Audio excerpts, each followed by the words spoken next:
আছো এবং সুস্থ আছো। তো আমিও ভালো আছি, সুস্থ আছি। তো চলো তোমাদের সবাইকে সাথে নিয়ে শুরু করছি আজকে আবার একটা নতুন ব্লগ।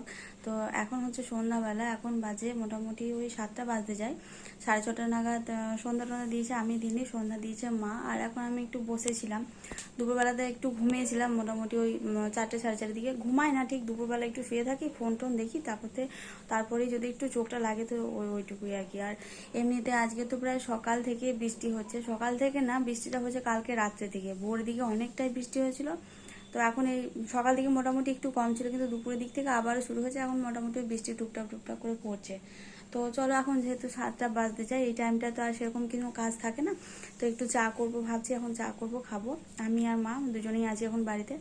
তো চাটা খেয়ে তারপর অবশ্যই রাত্রিবেলা যা কিছু রান্না হয় সেরকমই। আর আজকে যেহেতু শুক্রবার ছিল, তো শুক্রবার দিনকে আমাদের মোটামুটি নিরামিষই হয়। তো সেই জন্য আজকে হয়তো বা রুটি করবো না, কোনোদিন পরোটা হয়, কখনো আবার লুচি টুচি হয়, এরকম হয়। তো সকালের দিকে আজকে রান্না করেছিলাম, খিচুড়ি হয়েছিল, খিচুড়ি ছিল, আর ওই দু একটা ভাজা, এসব দিয়ে আর কি খিচুড়িটা হয়েছিল। খিচুড়িতে কি বলতো, একটু নিরামিষ যদি টক এইরকম টাইপের কোনো জিনিস থাকে তো খিচুড়িতে অনেকটা ভালোই লাগে, কিন্তু আজকে শুক্রবার আমরা টক কেউ খাই না। তো সেই জন্য যা ছিল মোটামুটি ওই গাজর বিনস এইসব দিয়ে খিচুড়ি হলো। আর তার সাথে ডাল ছিল, 2 রকম, মুগের ডাল, ছোলার ডাল, এসব ছিল। আর ওই ভাজা করে নিয়েছিলাম, যে গোল গোল যে আলুটা হয়, গোল আলু ভাজা, গোল আলু ভাজা দেখবি খিচুড়ির সঙ্গে ওইটা বেশ ভালো যায়। তো গোল আলু ভাজা, আর তার সাথে বেসন দিয়ে একটু বড়া টাইপের করেছিলাম। তো চলো, যাই হোক, দুপুরে খাওয়া দাওয়া তো মোটামুটি ওইসব দিয়েই হয়েছে।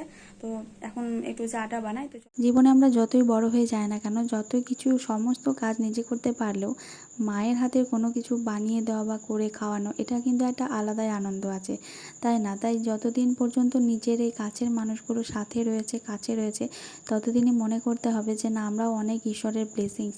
এই সময়টুকু, এই ভালো সময়টুকু জীবনে কতদিন ধরে রাখতে পারবো সেটা তো জানি না, কিন্তু যতদিন আছে সেটাকে মূল্যবান সময় হিসাবেই কাটাতে হবে। তো এদিকে মায়ের জন্য বসিয়েছি লিকার চা, তো মা তো লিকার চাই খায়, আর আমার জন্য হবে দুধ চা। এই হাঁড়ির মধ্যে দুধ চা ছিল, তবে কি বলো তো, দুধটা কিন্তু সকালে নাকি আগের দিনকে আনা হয়েছিল, সেটা গরম করে রেখে দিয়েছিলাম।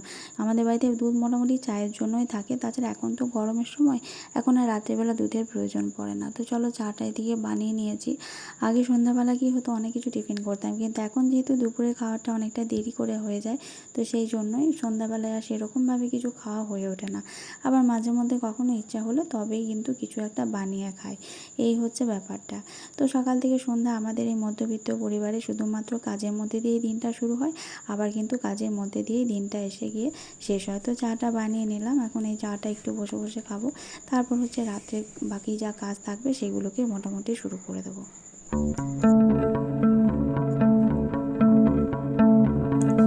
আমার চা হয়ে গেছে, চা 2টো বিস্কুট নিয়ে এসেছি, এই দিয়ে মোটামুটি সন্ধ্যা টিফিনে এই খাই, চা বিস্কুট এখন এই চলছে।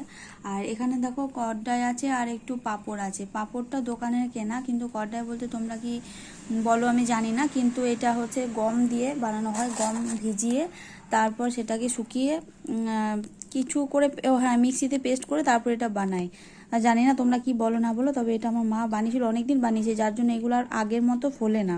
আগে বেশ ফুললে জিনিসটা খেতে ভালো লাগে, আর দেখে বুঝতে পারছো এখন কিন্তু অনেকটা শক্ত হয়ে গেছে, তবে খেতে কিন্তু বেশ ভালো, একটু অন্যরকম টেস্ট হয়।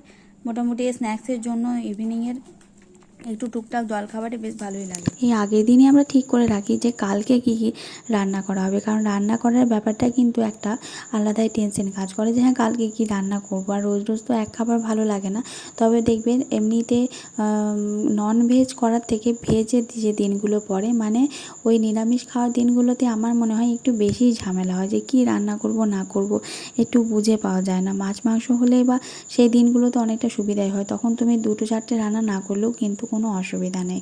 কিন্তু নিরামিষের দিনে কিন্তু বুঝতেই পারা যায় না যে ঠিক কী কী রান্না করলে ভালো হবে। আর এদিকে পরোটাগুলো বেলে নিচ্ছিলাম, তখন বাজে রাত্রি 9টা। তো মাকে বললাম যে তুমি বেলে দাও, আমি তাহলে ভেজে শিখে নিই, কারণ পরোটা বা লুচি এই দুটোর মধ্যে না যখন রান্না হয় বা কিছু করা হয়, তখন কিন্তু একজন বেলে নিলাম আর একজন করে নিলাম, তাহলে কাজটা বেশ সুবিধা হয়ে যায়। আর একটা একটা করে বেলে করতে আমার একটু অসুবিধাই হয়, তো সেই জন্য যখনই পরোটা বা লুচি হয় তখন দুজনে মিলে করি, মাই বেলে দেয় বেশিরভাগটা, আমি শিখে নিই। আর এই তেল তেলটা আমি বাটির মধ্যে ঢেলে নেবো, কারণ তেল দিয়েই যেহেতু বেলতে হবে। তো এটা হচ্ছে সানফ্লাওয়ারের যে অয়েলটা হয় সেটাই। তো এটা বাটির মধ্যে ঢেলে নিলাম যাতে আমার তাওয়ার মধ্যে দিতে তাহলে সুবিধা হবে, কারণ এই বোতলের থেকে নিয়ে নিয়ে চামচেও গড়াবে না, আবার বেশি পড়ে যেতে পারে। এই দিয়ে ননস্টিকের যে ফ্রাই প্যানটা সেটাই নিয়েছি। তো এটার মধ্যে তেল দিলাম, তো দেখলাম অনেকটাই মানে তেলটা গড়িয়ে যাচ্ছে, তেলটা লাগছে না। ননস্টিকের যেহেতু জিনিসটা, তো সে কারণে তেলটা একটু কমই লাগলো। আর এইটাতে পরোটা আমি এটা প্রথমবারই ভাজলাম, রুটিটা করেছি এটাতে, কিন্তু রুটিটা মোটামুটি ভালোই দেখলাম হচ্ছে।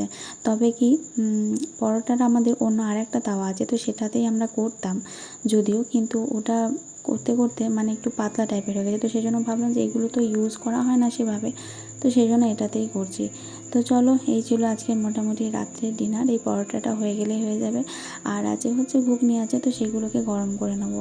ঘুগনিটা রাত্রে নয়, ঘুগনিটা দিনের বেলাতেই করা হয়েছিল, তো সেটা দিনের বেলা খেয়েছিলাম আর কিছুটা মতো রেখে দিয়েছিলাম।